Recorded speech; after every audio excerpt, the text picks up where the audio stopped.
Steve, in your book True Legends, you talk about a Smithsonian cover-up whenever giant bones are involved. So I want to ask you the question that everybody always asks. Where are all the giant bones? It's interesting, Tim, because of the bias of the Smithsonian and their contempt for out-of-place artifacts. Every time giants were found, it didn't matter if it was on the West Coast, the Arctic, the Antarctic, believe it or not, the East Coast, the Ohio River mounds, they always have a fabulous cutoff point, meaning once the Smithsonian is notified and those bones are sent to the Smithsonian, they're never heard from again. And there's denials. A good example of that, it was a famous Kincaid expedition in the Grand Canyon, where they found the Egyptian citadel. Even the Phoenix Gazette carried that story. So, Tim, the cover-up has always been to keep this biblically relevant topic,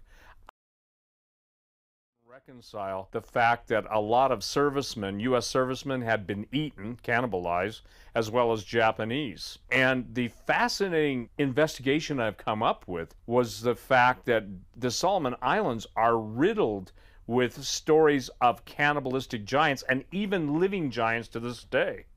I was contacted by a man named Marius who was literally going to meet me in California with, let's just say this, irrefutable evidence. But he said to me on the phone, he said, Steve, I'm being followed, and I'm not sure I'll even make it there alive. What has to be asked, the question that needs to be asked and has to be asked, is that why do people who have the evidence, why are they intimidated? Why are they threatened? Why are they disappeared? What is this cover-up? And I'll tell you the bottom line, they do not want people to understand that the sons of God, the fallen angels, saw that the daughters of earth were fair, mated with them, and produced a literally new race of hybrid beings that the Bible calls the Rephaim. And the Rephaim are with us today. They're genetic trace, they're genetic markers. And when we get into super soldiers, Tim, the super soldiers, the most important expenditures made are to identify not only the bloodline, but the genetic traits. There are people literally not only wanting to bring the giants back, but to insert giant genes in our soldiers to give them the super soldier ability. More money is being spent to identify genetic traces and markers, the actual gene prints of giants, both dead and extractable DNA from their teeth, from whatever cells in the mummies, to literally living giants today. So in other words, what you're saying is somebody's trying to weaponize giant genes. Absolutely. And the super soldier program is probably one of the most almost unbelievable, yet so believable programs that the U.S. military is involved in. And all the underground labs, all the secret places around the planet, everybody's after the same thing. They want comic book heroes that we would only laugh about and have laughed about maybe for 50 years, and now it's no longer fantasy, it's fact. And we're not just talking about superhuman strength, are we? We're also talking about superhuman cerebral capabilities that the giants had. Absolutely. Speaking of cerebral capabilities, the giants, even when they're in a stasis state, that means in suspended animation, whether it's Dr. Ernest Muldashev in Russia, in the mountains of Tibet, whether it's a whole underground base in which some of these entities, these living giants, are present, they have so much cerebral energy that they actually have what's called the red line, and you can't go past that. Or literally, they claim, according to special operations, 4-star generals, that literally it causes a person to almost come apart at the seams. It not only drives people mad, but it literally just causes them to go to pieces. You understand that's the ultimate weapon. You know, Michael Crichton with Jurassic Park brought us dinosaurs, and now we're hearing about woolly mammoths being cloned, and we're hearing all these news stories that Neanderthal is no longer a member of our family tree, which I've said for 30 years. But the point being is that it's all about weapons. And as a general said to me in special operations, it doesn't matter if it's ancient technology, doesn't matter if it's ancient genetics, those of us are either fighting to keep it out of the hands of the wrong people, or the wrong people are fighting us to kill us to get it into their hands. There's a war going on, and it's no longer just dusty old bones in a museum stuck away. So Steve, according to Genesis 6, fallen angels had sexual relations with human women, creating these hybrid half angel, half human giants. In a weaponized, military weaponized sense, what other capabilities might these super soldiers have if they have the genes of giants? Well, beyond the obvious of strength, beyond the obvious of almost supervision, super hearing, one of the most remarkable things from my four-star general friend was basically said they hunt by DNA. Every person's DNA has a specific harmonic that they could identify a specific target's DNA and assign a Fido, the 19-foot giant, to go after. And it was interesting because when you think about it, even going back to Jack the Giant Killer and Jack Be Nimble, Jack Be Quick, as I've been researching all these, remember the statement? Fee, fi, fo, fum, I smell the blood of an Englishman. You go to the Bible, and whose blood cried out? Righteous Abel blood cried out to the living God after Cain slew him. So the harmonics of blood is fascinating. That's why the cry of the innocent blood is such a big deal in God's eyes, and it truly is, because the blood has a signal, a frequency, and there have been studies to prove that. So they want the giants to be able to basically target specific DNA characteristics. Not to mention the bottom line, and you know how much I love to say that, these entities want every last human being destroyed, and in its place a hybrid. They're going to try and prove that God's a liar. Jesus himself said if the days weren't shortened, there'd be no flesh left alive, yet for the elect's sake, those days will be shortened. You've turned down opportunities to work with some of the major networks on documentaries concerning giants. Why have you decided not to work with them? And furthermore, why have you decided to start your own production company, Gen 6 Productions? Tim, it's just simply this. I believe the big lie that's going to be hoisted upon the world is that the aliens created mankind, which I categorically reject. It's funny, the people that will accept the fact that the Anunnaki, star creatures, came to this planet will avoid fallen angels like a plague. I wanted the correct, in my opinion, after 40 years of research, I wanted the correct historic and biblical presentation of the giants. And quite candidly, when I talk to some of them, if I start talking about fallen angels having sex with earth women, they snicker. Well, that snicker tells me they've already made up their mind. And I said, I will only appear on camera if I can have final edit of what I say. Guess what? Nobody wanted to do that. That tells me there's agenda. So I believe this is a time that you and I are going to basically go out and say to the world, okay, here's what those guys are saying, but here's not only what the Bible says, and here's how accurate the Bible is with the history that follows. Gen 6 Productions is totally different than everything else that's on the TV, everything else that's on the documentary. Everybody's looking in a rear-view mirror at history, just trying to find the bones and find the original documents of all of the different finds, and I've spent 20 years doing that already. But we're taking people, Tim, simply where no one else has ever gone before. They're starting from the premise that all the giants are gone. We're starting from the premise that there are modern-day giants now who aren't suffering from acromegaly or some pituitary disorder, but they're literally going to fulfill the biblical statement of Matthew 24, where Jesus said, just as in the days of Noah, so would it be in the days of the coming of the Son of Man. Most people do not understand the evil. Most people can't even embrace the fact that this isn't about old bones. This is about a contemporary threat beyond any science fiction twisting of the facts. And that's why we're going to, I believe the best antidote, that's why we're going to do this thing, Gen 6 Productions. We're going to present information. We're going to present eyewitness testimony. Again, we're not just dealing with bones. Obviously, we'll follow the leads of bones, but we're going to show the people out there what the truth is and why this cover-up has been a multi-thousand-year cover-up, and what the expectation that everyone is going to, not only the expectation, but what is going to be presented to the people as the gods who made us. And I got to share this. When I did write the book True Legends, Genesis 6 Giants, Aliens and Fallen Angels, Angel Wars, everything I've written is to this point where Jesus said, if the days weren't shortened for the elect's sake, there'd be no flesh left alive. And the genetic tampering, the genetic destruction, the designs of the Luciferian globalists to destroy every human being on the planet, to insert their new creation, that we'll call him the Uberman, Nietzsche's statement, the Superman. What it's going to be is a super slaughter. And by giving people the correct information, by literally telling them what the end of the book is, how this plays out in history, my goal is to take away all fear and show them that the truth will make them free as long as they abide in the word of the Lord and the word of the Lord abides in them.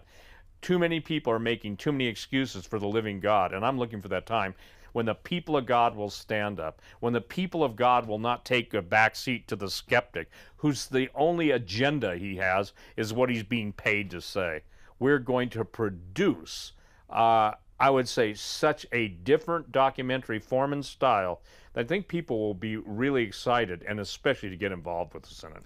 In other words, rather than looking for the giants that were, we're looking for the giants that are. Absolutely. And I find it fascinating. Just as we're literally in the time of the movie of Noah, which was just a disaster biblically, it wasn't even anywhere near the scripture, but the times of Noah, isn't it interesting? The times of Noah, and now we got all this interest in giants.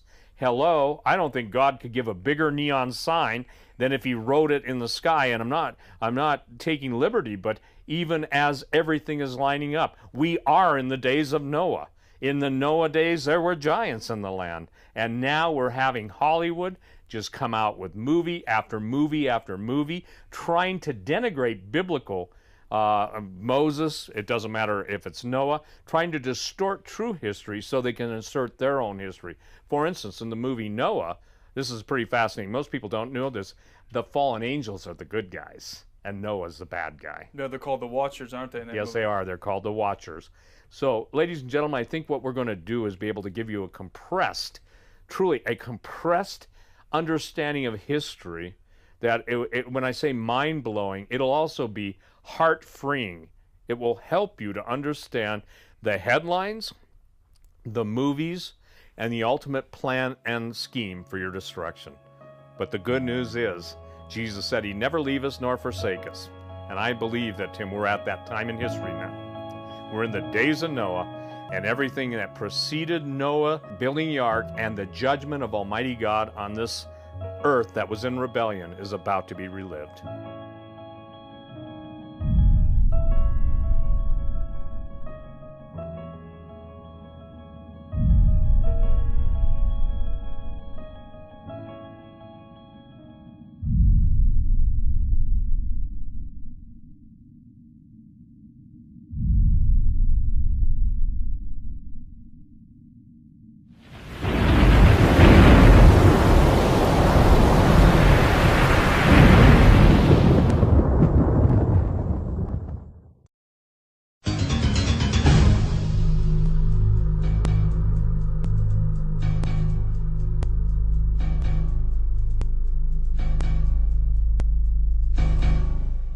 There's so many different ways this conversation can go. I have no idea where it will end. I just know how I'll get started with a simple hello for Stephen Quayle, and thanks for giving us some time tonight.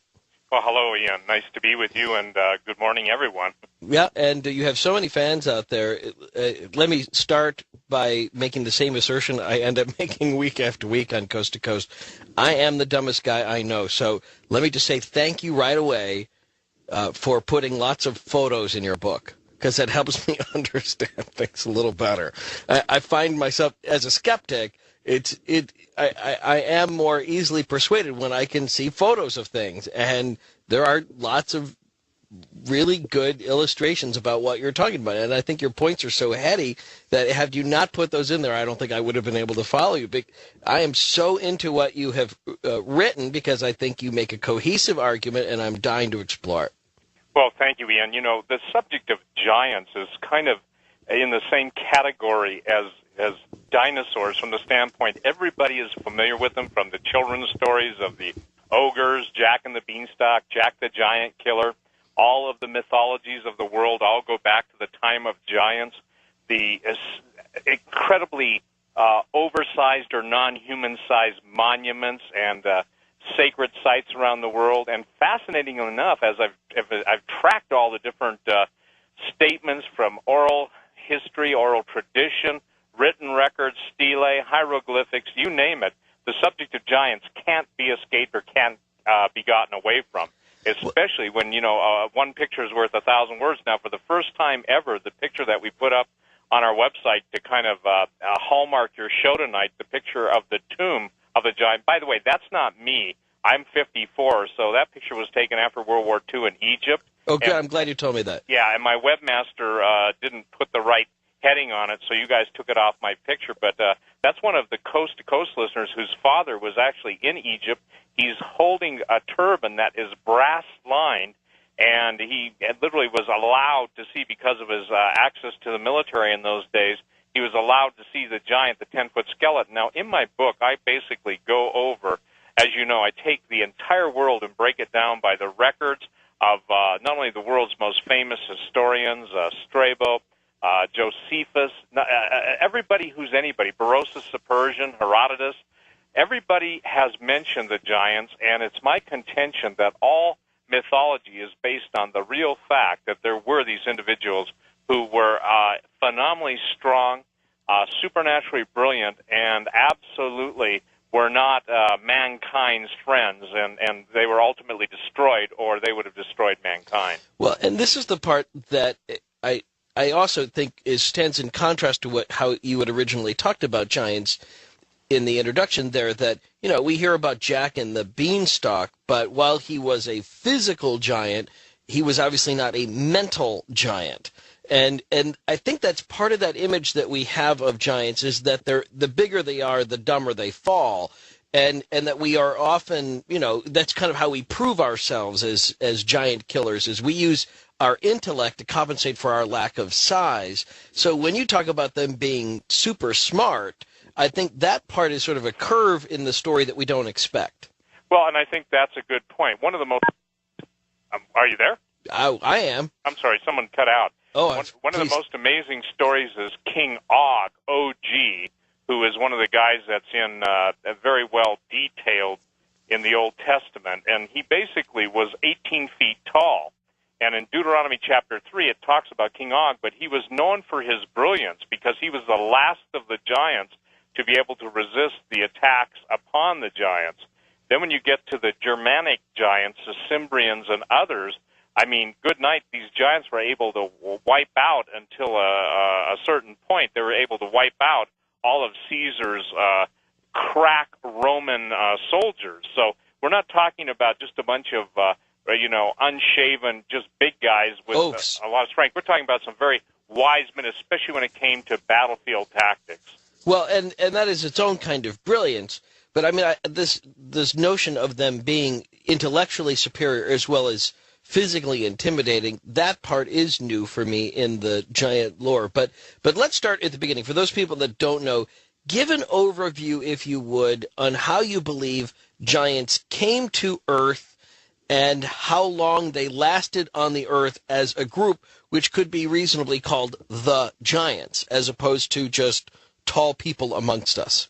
Well, first of all, going back to Genesis, it states there were giants in the earth in those days, and also after that, when the sons of God, meaning the angels, came in unto the daughters of men, and they bare children to them. The same became the mighty men which were of old, men of renown. And it doesn't matter what myth, what historic structure you put it in, you always have this idea of angels, or as some people, as you're aware, believe the spacemen came to Earth and had sex with Earth women, producing a genetic hybrid. I don't believe that, but I believe specifically that we've got the history books complete, the mythological records complete, with the idea that there were a group of guys, and they were guys that came to Earth, had sexual relations with the Earth women, and produced these supernatural men, which the Bible says that became the mighty men of renown. Now, other than the biblical record of Genesis 6 on this story, why not females giants coming to Earth? Well, first of all, the interesting, that's a good question. In all, and I want to share this with you, whether it's Greek mythology, Babylonian mythology, any of the ancient Egyptian mythology, it's always in the masculine sense. Now, there were giantesses produced out of that union. I mean, obviously, depending on, the sex of the child giant, you would have giantesses, and there's a whole bunch of fascinating women in history who fulfilled that role. And I'm talking big ladies. I'm talking 12-footers. Right. So the point is that, but it's an anomaly that they're always spoken of in the context of males, and that's one of the most striking anomalies that, as I've researched this, that pops right out into the common focus. Well, I'll just throw something out there, and you just respond to it as you want, but just remember, too, that in Hebrew, the collective of anything would probably be in the male, not female or neuter form. So even if you're talking about, like, as we say, mankind, we don't just mean men, we mean humankind. Right. And so I just wonder where in their story, because, if we get too gender specific with that language, it might mean that there were no female giants. But it seems to me somehow, in order for these giants to continue to create more giants, is that there have to be these giantesses in there somewhere in order to keep them big. Or if they kept reproducing with normal human-sized women, at the time would have been 4 to 5 feet tall, it would just dramatically decrease the likelihood that there would ever be any more giants after a few generations. Well, yeah, but that's absolutely not accurate from the standpoint that even going beyond the linguistic uniqueness of Hebrew, you're finding it in, let's just say, Babylonian, the Akkadian language, too, especially when you're talking about the Epic of Gilgamesh. Right. Now, for a lot of years, and for those of you that don't know, and this is on my website, so you can go and read it, it's fascinating, but Gilgamesh was believed to be a fictional character by, quote, the mainstream archaeologists, anthropologists, those who questioned everything was myth to them. But a few years ago, the actual tomb of Gilgamesh was found and basically said, I'll paraphrase it, here lies Gilgamesh, 2/3 God, 1/3 man. And on the engraving, actually the stele, the inscribed rock image, you have a gentleman that is somewhere in the neighborhood of 10 to 12 feet, seated, holding a lion by its rear feet. And next to it, you have one of the interesting guys that's in history called the Lion Man of Moab. And so you've got a contemporary archaeological find bearing witness and solidifying and validating the fact that what mainstream archaeologists said was only fiction, and Epic of Gilgamesh is 4,500 years old, is very, very now prominent. And I find it unique and truly fascinating that the main story, the oldest poetic narrative now, the validation has come through modern archaeology. Well, so just then, so we wrap up the timeline as you present it, the fallen ones come and they procreate with Earth women, and this line of giants continues for how long? Well, it continued both through the fall and after, it continued through Noah's flood and after, because, again, Genesis says there were giants in those days both before and after. And now the interesting thing that you have is you actually have tales of giants, and I'm talking living giants, in everything from the Solomon Island to different parts of the world. And again, modern man has a hard time finding it, but for those that don't know what we're talking about, that are on the Internet, they can go to the link we put up for Coast to Coast and click on it. You can see the Kashmir giants on the front of my book. One of them's 9 feet tall, one of them's 10 feet tall at the turn of the century. That was 1905 when the British 6-foot explorer was taken with those pictures, Ian. Well, and that's fascinating, and I love that photo. And again, thanks for including that kind of work, because it really helps bring it home for me. But explain, though, when did giants stop being a nation of giants? When was the, if you'll pardon the term, the diaspora of giants, when did they stop being some sort of cohesive nationality, if you will, that had that reigned together or worked and survived in a group?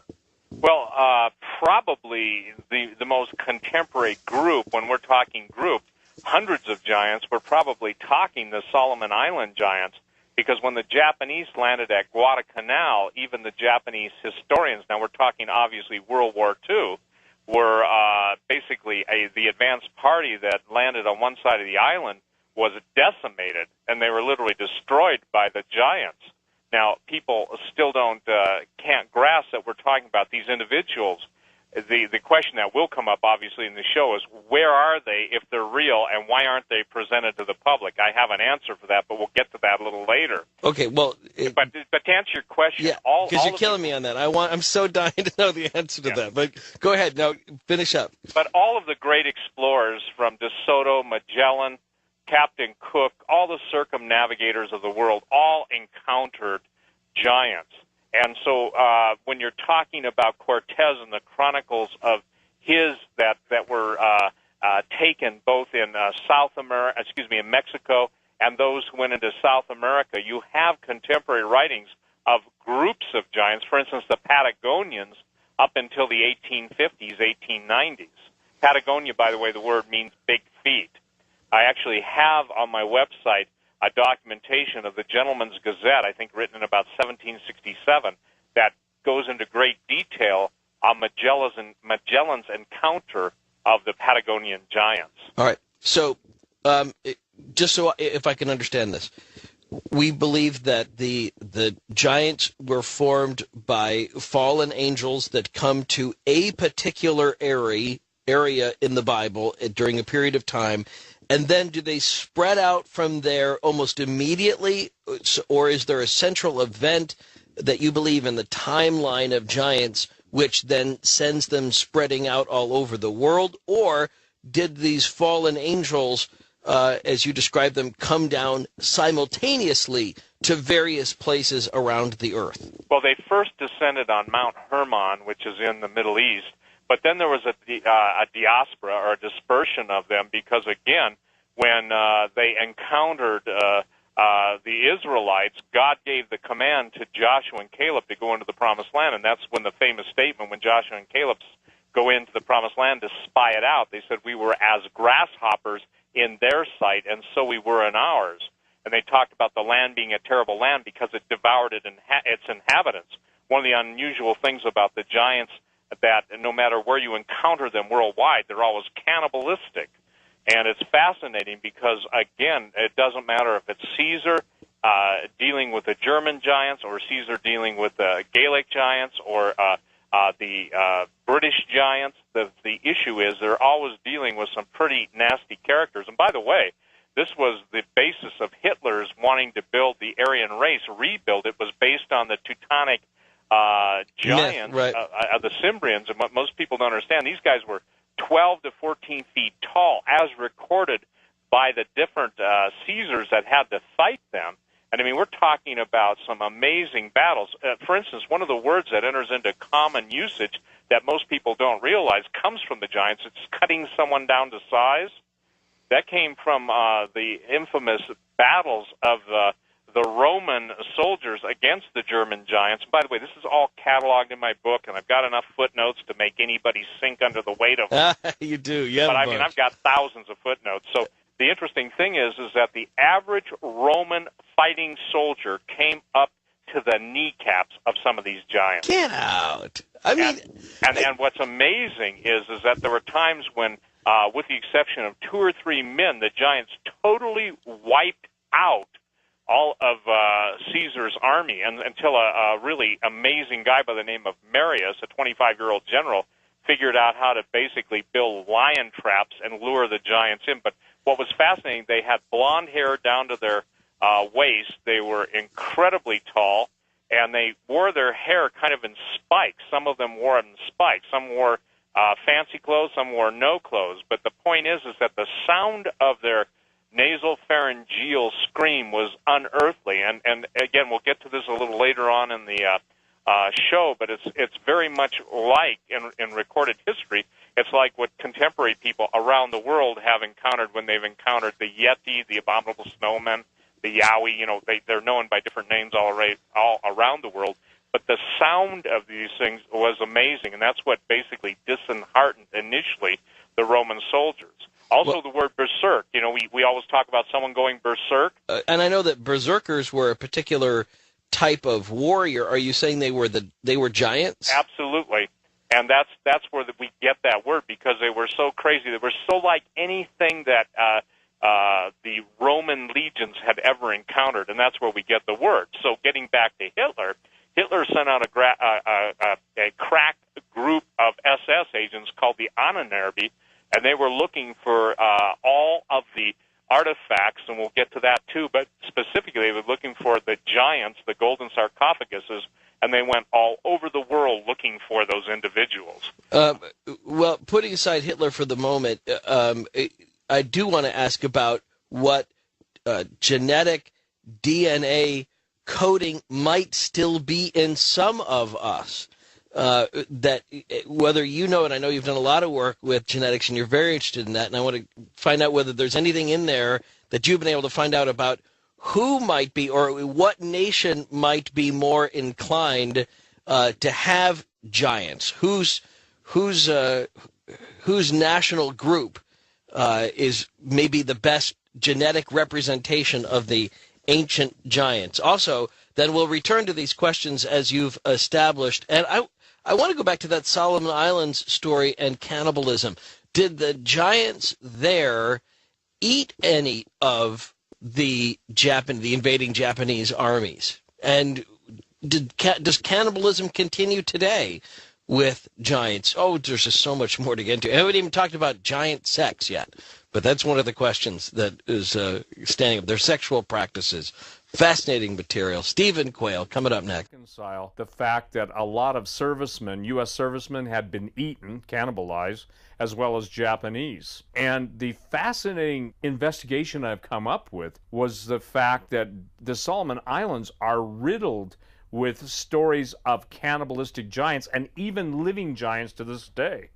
I was contacted by a man named Marius who was literally going to meet me in California with, let's just say this, irrefutable evidence. But he said to me on the phone, he said, Steve, I'm being followed, and I'm not sure I'll even make it there alive. What has to be found, it didn't matter if it was on the West Coast, the Arctic, the Antarctic, believe it or not, the East Coast, the Ohio River mounds, they always have a fabulous cutoff point, meaning once the Smithsonian is notified, and those bones are sent to the Smithsonian, they're never heard from again. And there's denials. A good example of that, it was a famous Kincaid expedition in the Grand Canyon, where they found the Egyptian citadel. Even the Phoenix Gazette carried that story. So, Tim, the cover-up has always been to keep this biblically relevant topic.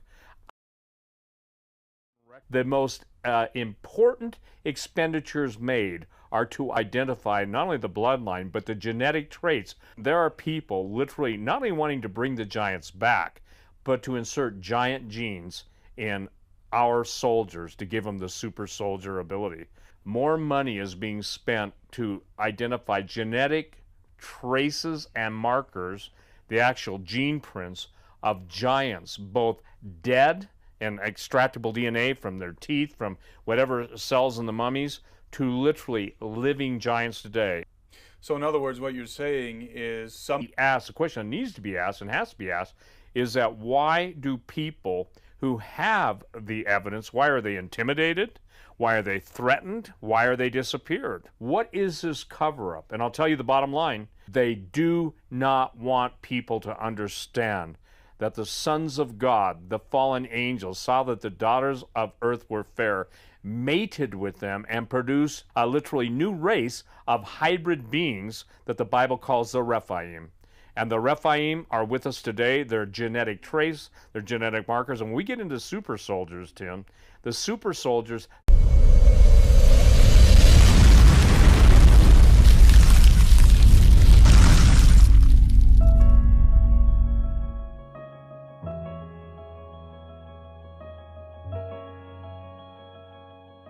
Steve, in your book, True Legends, you talk about a Smithsonian cover-up whenever giant bones are involved. So I want to ask you the question that everybody always asks. Where are all the giant bones? It's interesting, Tim, because of the bias of the Smithsonian and their contempt for out-of-place artifacts. Every time giants were found